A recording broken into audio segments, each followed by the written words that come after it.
Había una presentación, Joan, si puede, gracias a Alejandra Lugo y a Joan, es muy difícil decirles no, aunque uno tenga mil cosas que considerar, y sobre todo el honor, es un honor estar con ustedes, los tutores.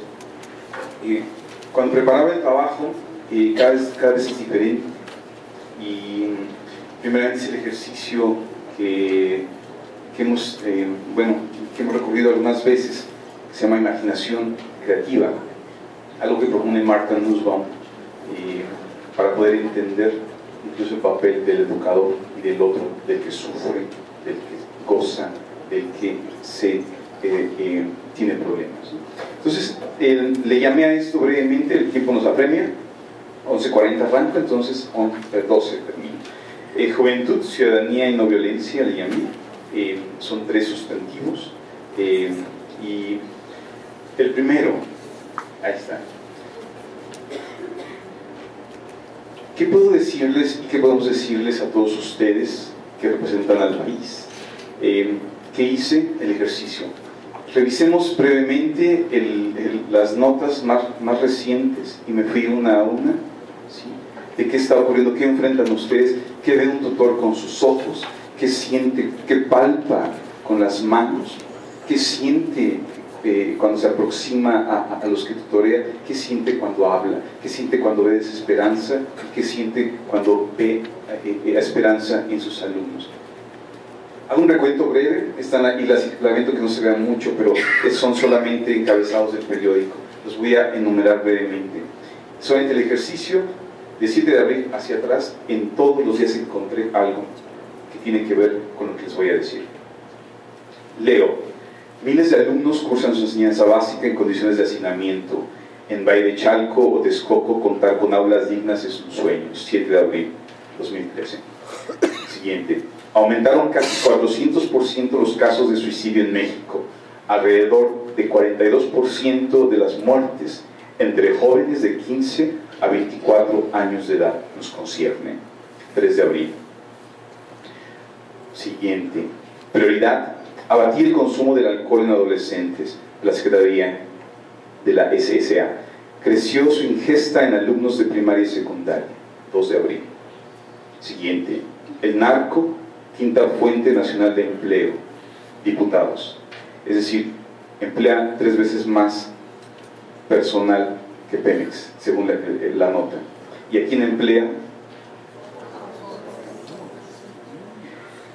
Eso fue el 31 de marzo. Siguiente: crece cifra de jóvenes de 12 a 19 años con sobrepeso y obesidad. 1 de cada 3. Hoy México es el 10º país con este problema, entre otras. Eso es solamente una muestra de las cosas que durante más de una década han estado aquejando nuestra perspectiva educativa. ¿A qué se enfrenta un tutor? Yo admiro profundamente lo que ustedes hacen, pero no es suficiente admirar, hay que ayudar. Por tanto, es muy relevante pensar a qué se enfrenta un tutor, a qué se enfrentan ustedes. Y siguiente, preguntar: ¿quién acompaña a quién? ¿Quién es el tutor? Y a partir de ahí, quisiera comentar brevemente para esta pregunta: ¿quién es el tutor? ¿Quién acompaña a quién? Sabemos de historias magníficas de tutores y de alumnos rescatados, pero también sabemos de experiencias de tutores. Cuento una, muy reciente, en noviembre, tuvimos un congreso de tutorías en el Politécnico. Yo llego, tenía que participar en una mesa como esta, llego temprano, aproximo, y se acerca un tutor hacia mí, con su gafetito, y me dice: oye, ¿no te registraste? Y dije: no, solamente vengo a dar una ponencia. Y me dice: ¿te puedes registrar por otra persona? La otra persona tiene que venir, pero no va a llegar ni va a venir, tiene que justificar el día. Nada más te registras, das el nombre de él, te registras, te dan el gafete y me lo das. Me quedé frito. Ese es un tutor. ¿Él acompaña a quién? ¿Cómo puede él acompañar a alguien que sufre, que está en desesperanza? ¿Cómo puede ser él? Obviamente obnubilo muchas cosas, solamente resumo algunas. le pregunté, ¿eres un tutor? Y me dice, sí. Le digo, porque me ves joven, ¿crees que ya soy susceptible de corrupción? ¿Cómo tratas a tus alumnos? ¿Qué haces con ellos? ¿Qué les dices? ¿Cómo los orientas? El Señor quedó, y no lo mencioné, no doy nombres, y eso me lo quedo personalmente, porque no se trata de acusar, pero sí se trata de ver un caso interesante. ¿Quién acompaña a quién? Pregunta ya. Siguiente lámina, por favor. ¿Qué más podemos decirles a ustedes cuando hay mucha literatura, hay mucha investigación, hay diversos especialistas? Yo quiero decirles que en ustedes hay una generosidad expansiva impresionante. Y considero, en base a lo que la doctora Irina Bukova hace unas semanas nos compartió, la directora de la UNESCO, tuvimos la oportunidad de estar con ella, ella comentó, hizo la nota. México tiene el gran problema de la deserción en sus jóvenes. Ella lo ve. Entonces, ella lo mencionó como un reto. Considero que en este enunciado breve, sustancioso, y no quiero agregarle más, los retos del acompañamiento y los retos de ustedes son los retos de la educación media superior. Es decir, sabemos de casos donde el docente ya no es a veces la referencia para el alumno, ya no es el modelo, el tutor se vuelve incluso la referencia. El tutor entonces se enfrenta a los retos de la educación media superior en México, que son muchos. Su función es clave en las perspectivas que hemos platicado con la OCDE en el foro de este enero, donde también intercambiamos muchas experiencias. Y de ahí vienen las preguntas que, repito, la información está ahí. Primera pregunta, ustedes están enarbolando los retos, por eso no deben estar solos. Por eso un diplomado de este tipo es, creo, desde el punto de vista compasivo, entendiendo con otro, con patos, sentir lo que el otro está sintiendo y decirle que no está solo. Primera pregunta de estos retos, que pueden ser innumerables y nos podemos pasar varios días. Quiero hacer la pregunta que está ahí: ¿cómo responde y cómo ha respondido el sistema mexicano de educación media superior a las vertiginosas transformaciones de nuestro tiempo? Recuerdo el caso de Jong-Soo Kim de Corea. Recuerdo el caso de Vijaya Subramani de India viviendo en Canadá. Recuerdo el caso de Juan, un niño náhuatl, asistiendo a un plantel de Vegeti en la zona norte. Recuerdo el caso de Nirmalia Guha, ¿sí?, en una parte de Asia, cursando educación media superior. En todos los casos, en todos los sistemas educativos, hay retos impresionantes. Nosotros tenemos unos con plusvalía, diría Marx. ¿Cuáles son esos? Solamente menciono uno, que hemos trabajado en el Politécnico con otras redes de investigación, sobre todo con Elliot Turiel, el discípulo de Colbert y Piaget, y con Martin Nussbaum. Las desigualdades. Hablamos de deserción, y parte de la deserción de manera concreta, en muchos sentidos, tiene que ver con las desigualdades sociales. Las tentaciones son muchas para dejar la escuela.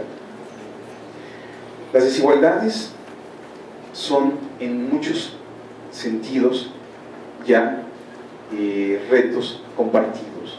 Ya no podemos operar en la perspectiva paternalista que nos diga el gobierno qué hacer. Hemos visto los casos exitosos de construcción y propuestas desde la base, desde la ciudadanía. Estamos en un momento así, y el tutor nuevamente se vuelve un ejemplo. Siguiente pregunta, que es ahí donde quiero expandir un poco más el análisis. Ofrecemos una respuesta a las necesidades e intereses de los jóvenes de hoy, nosotros, en la educación. Les hemos preguntado, ¿qué dicen? ¿Qué dice la encuesta 2011 de jurídicas de la UNAM? ¿Qué sorpresa nos llevamos? Espero que todos estén alertas. Pensamos que el sector juvenil iba a ser el sector defensor de los derechos humanos y que iba a evitar a toda costa la propuesta de tortura de muerte capital, etc. La respuesta y la encuesta 2011 que puede consultar en línea, jurídicas de la UNAM junto con el INEGI, reveló que los jóvenes fue el sector que se le olvidó los derechos humanos, fue el sector indiferente, fue un sector que funcionó de otra manera de la esperada. ¿Con qué entonces nos estamos enfrentando nosotros, ustedes? Ofrecemos una respuesta a todo lo que los jóvenes ven, a todo lo que los jóvenes sienten, a sentirse excluidos, a ver un país donde Cochuapa el Grande en Guerrero tiene el mismo nivel de desarrollo humano que Zambia, que es el último país africano en desarrollo humano, y que de Cochuapa Guerrero a la delegación Benito Juárez, aquí mismo en esa ciudad, 8 horas, nos trasladamos al nivel de vida de Estados Unidos. ¿Qué desigualdades son esas? ¿Qué sentirá un joven con esto? Bien, en ese sentido, creo que tenemos una gran responsabilidad porque tenemos los casos exitosos, tenemos la esperanza, y tenemos tantos jóvenes en las aulas, y debemos reconocer que ellos, los que se quedan, le están apostando a la esperanza, no a la desesperanza. Ellos que le apuestan a la desesperanza requieren mucho. Ejemplo, la educación media superior en México. ¿Qué está haciendo el gobierno del Distrito Federal ahorita? Con un programa que también nos pidieron asesoría sobre deserción. ¿Por qué? Los jóvenes piden UNAM, Politécnico, y después lo demás lo consideran lo que quedó. El sistema de educación media superior en México es un sistema bien interesante, y lo hemos comparado en París, en Francia, en el CIEP, por ejemplo, en liceos como el Albert Camus en París. Comparamos esquemas. Tenemos un gran sistema, pero la valoración del alumno y social del sistema es muy importante. Cuando el alumno diga, escojo estudiar en un CETIS, en un CEBETA, y él reconozca qué es lo que socialmente él quiere, entonces revalorizamos y dejamos de tener el gran problema de la desigualdad social desde el bachillerato. Véanlo, háblenles a ellos, pregúntenles, ustedes lo hacen. Ellos socialmente hay una desigualdad ya desde que entran, porque saben a qué van a trabajar. Hay un estigma, pero no porque el sistema sea así. La RIMS nos mostró cosas muy relevantes. Sin embargo, las reformas no son estáticas, son móviles, son dinámicas y dependen de la gente que las enarbola. Entonces, en ese sentido, ¿qué ofrecemos? Vemos casos exitosos de jóvenes. Tenemos uno, en el Politécnico hicimos un premio de ensayo para jóvenes. Es importante darles espacios de expresión y de argumentación. ¿Quién fue el mejor ensayo? El mejor ensayo de una joven de un CEBETIS de Sinaloa. Impresionante el ensayo. ¿Sí? Tenemos los talentos, démosle confianza. Talento más confianza, tenemos jóvenes exitosos que revalorarán el sistema en el que están. Es ahí donde también está el reto para ustedes. Siguiente, por favor. Creo que ya me faltan. Muy bien.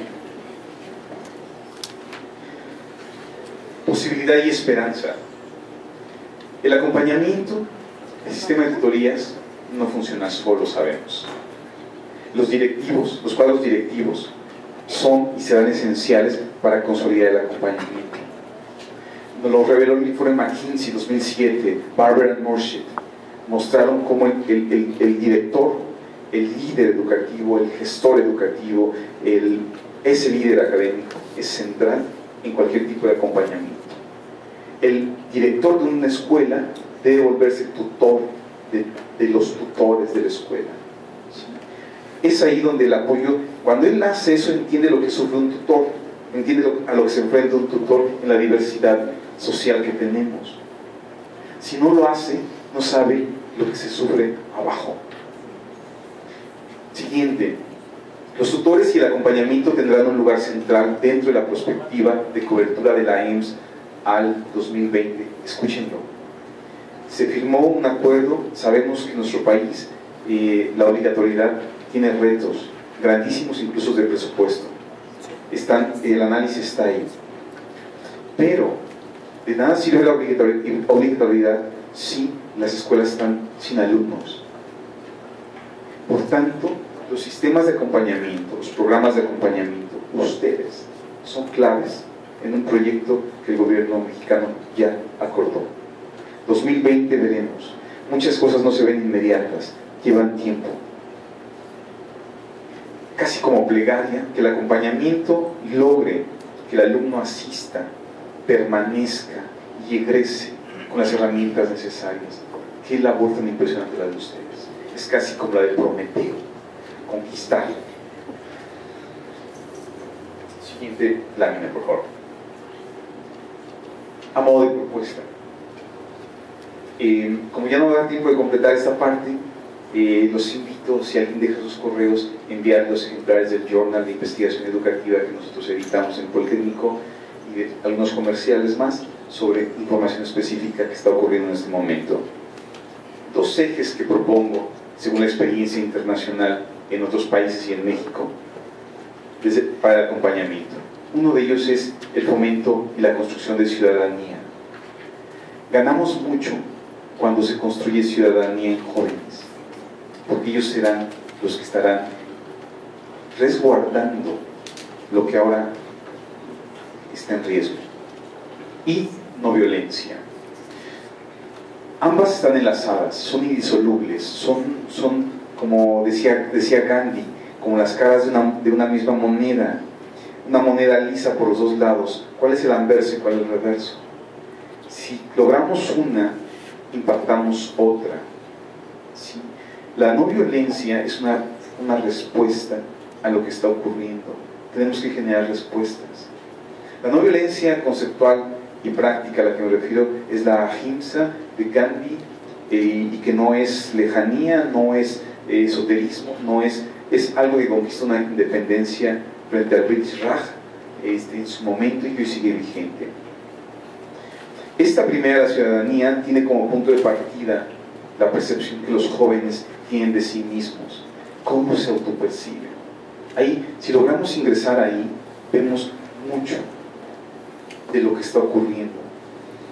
¿Y qué impacto tiene esta autopercepción en su visión prospectiva, en un tejido de desigualdad social?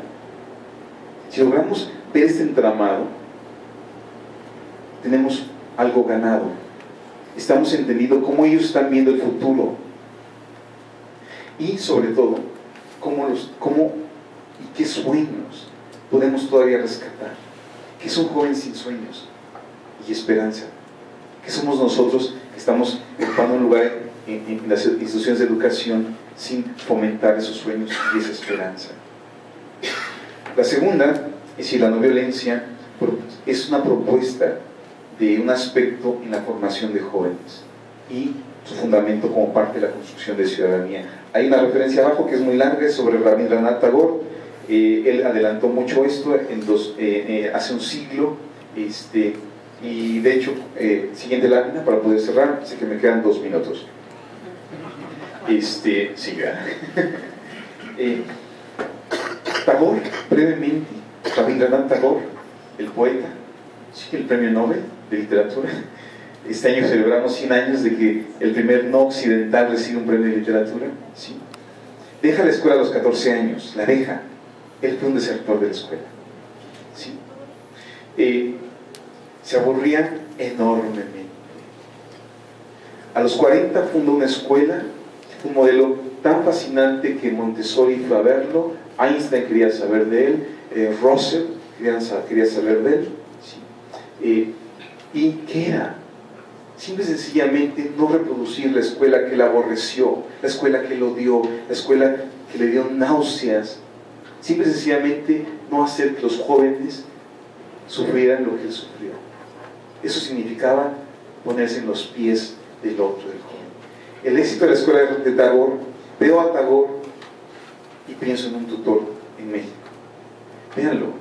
Tagore fue el tutor por excelencia. Tagore decía, yo no quiero caminar atrás de los alumnos ni delante de ellos, quiero que caminen ellos conmigo a la par, son mis hermanos.